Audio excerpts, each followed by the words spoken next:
When you say like you're a weed guy, are you like someone that's like, yeah, so for this I have like a sativa and this one I do an indica. And that's what's great is like now with how it's being offered, like especially in California, you can become a wine guy with weed. Like I think you had to be like super weed guy back in the day, you know, yeah. to be able to like know strains and stuff. But now you don't. Now it's so accessible. You can just walk in and read about all the different stuff. So I do find things that I'm into, you know, like the Maui Wowie I'm into, you know, I'm like, whereas like I was just having a great time at Disneyland on it. And I'm okay, this is be like, kind of like experiential, like out in the sun doing fun stuff sort of thing. And it was giving a little extra, I was laughing more. I was smiling more. Sure. I was having a better time. And I'm like, okay, for this type of experience, this is what I need. Whereas like an indica that just knocks me out. So if I need to sleep, like that's the thing. So I'm finding how I can insert these things into my life in certain ways. Yeah. Whenever maybe is, I don't know if that's the best thing, but whatever. I mean, that sounds like a fun experience to me. I'd be scared to do it just because I can't gauge how I'm going to feel 45 minutes. It's kind of like that thing where it's like you eat and then you're like, am I still hungry? I know I should wait. Oh, I'll keep eating. And then you accidentally, in this case, get too high. And then immediately I'm just like, get the Uber, get the Uber. Yeah. I don't want to be cornered by someone. But whenever anyone starts talking about like, oh yeah, you know, so this is it's a high energy sativa. And I'm like, bro, I'm just going to go to sleep. Yeah. I don't know if it's because I just haven't taken care of myself, but this shit's going to just put me to sleep, which is okay if I don't have to worry about being in public. But yeah, people always say that, like, this is great for creativity, like whatever. I'm like, I've never smoked weed and wanted to like paint or like write an interview, you know, like that. It takes whatever motivation I have to do anything and just squashes it out. You know, so they're always like describing those sorts of things. And I see through it exactly how you do. I'm like, no, that's not what it's going to do to me. But I am finding that there is a different vibe depending on what you go with. And too, I think when you fly as much, sure, you know, the edibles are a great thing.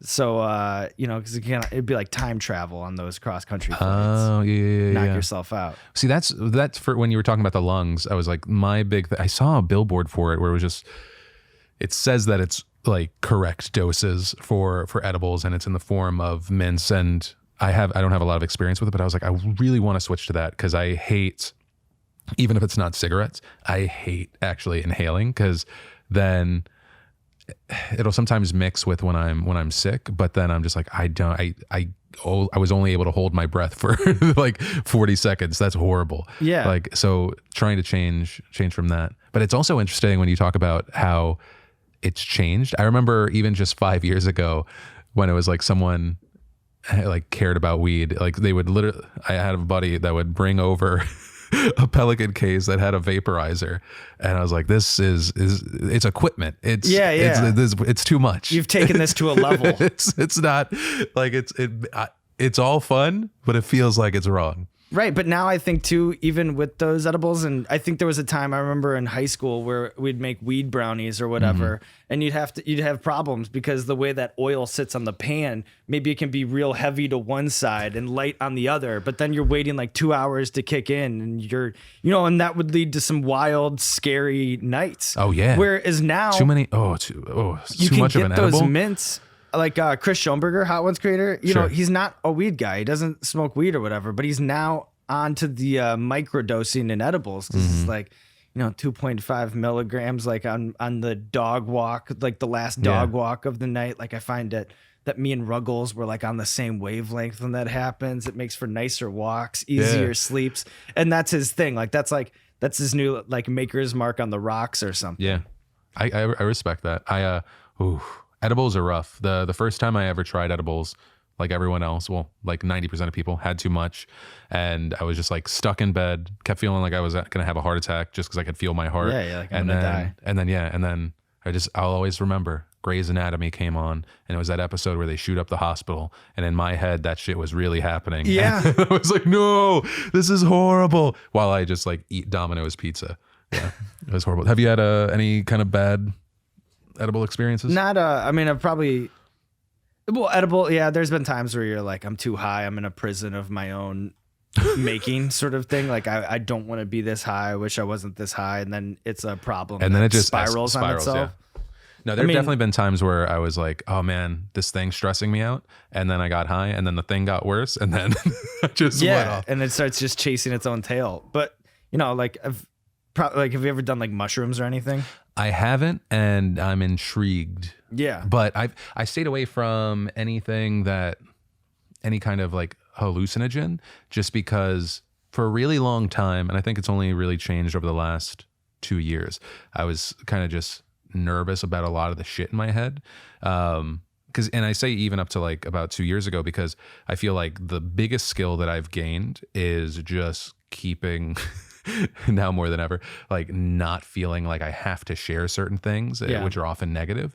And that's the reason, is like I'm nervous that it was going to like manifest in some way. But I've heard regarding mushrooms, it's more like lines moving and good feelings and light affecting you in a different way. But that's the thing, I don't have experience with it. One time, this is a couple years ago, me and my buddy Trent, just like on a random Sunday night, we did it, just like the tea or whatever. And we were just like goofballs, like working normal jobs and stuff, just roommates in their 20s back in Chicago. And we did it. And we were like, looked up, like, what are the best movies to watch on mushrooms?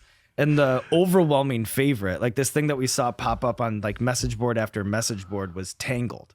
Really? Yeah, Tangled. And so we watched Tangled. And we were watching it in awe. Like, just, I was like, whoa, there's this scene where like the dam breaks and all of this like DreamWorks or I don't know, Pixar, whatever, like all that water's coming, and me and him like just looked at each other like, whoa, like this movie's amazing. Just on the edge of my seat, like eyes as wide as saucers, watching Tangled. And then the next day at work, I'm like, have you guys seen Tangled? Like the water cooler talk. I'm like, Tangled is the best movie I've ever seen in my entire life. You haven't seen Tangled? You have got to see Tangled. Then I remember like a week later or something, it was one of those things where maybe he was like out with a girl and I was out, and then we kind of like the parties met back at the apartment at the exact same time. And so we're kind of like just in the kitchen talking. It's like, oh, what do you guys want to do? And we were like, have you guys seen Tangled? And then we watched Tangled sober, and I'll tell you this, not as fucking good as it is on mushrooms.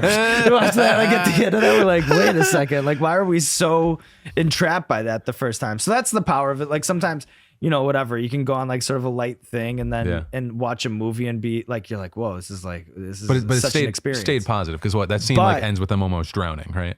Yeah, but I don't know how it ends. All I know that is it took me on a ride.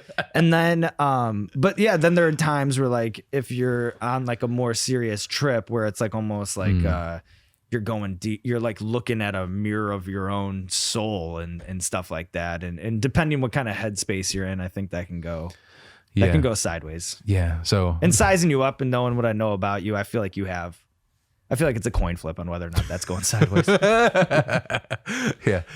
I like your odds more than what I think. I appreciate that. Would you ever do like it feels like it was like such a big trending thing several years ago, and the market's still probably huge. Would you ever do like ayahuasca? Yeah, I'm interested. I mean, I feel like I could do like anything once or whatever, but I think like the same sort of way that the mushroom thing was interesting to me, like the ayahuasca thing is interesting to me. And I've talked to people who've done it, and they say things that make me more interested in it.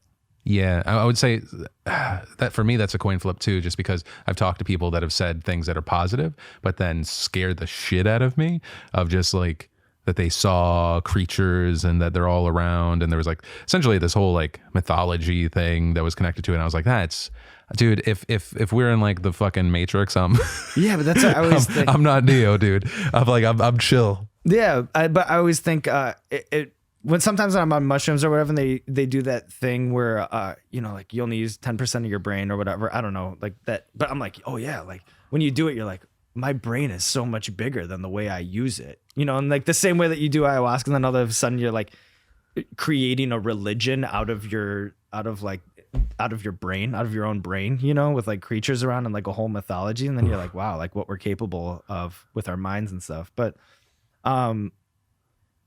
Yeah. All of which is to say, I'm down to do ayahuasca. Let's do You're it like, after, let's do it. let's do it after the pod. Yeah. Oh my God. Or a pod on ayahuasca. Ooh. Third time, next time when I come back. Next time. That's how we yeah. that's how we get the trilogy going.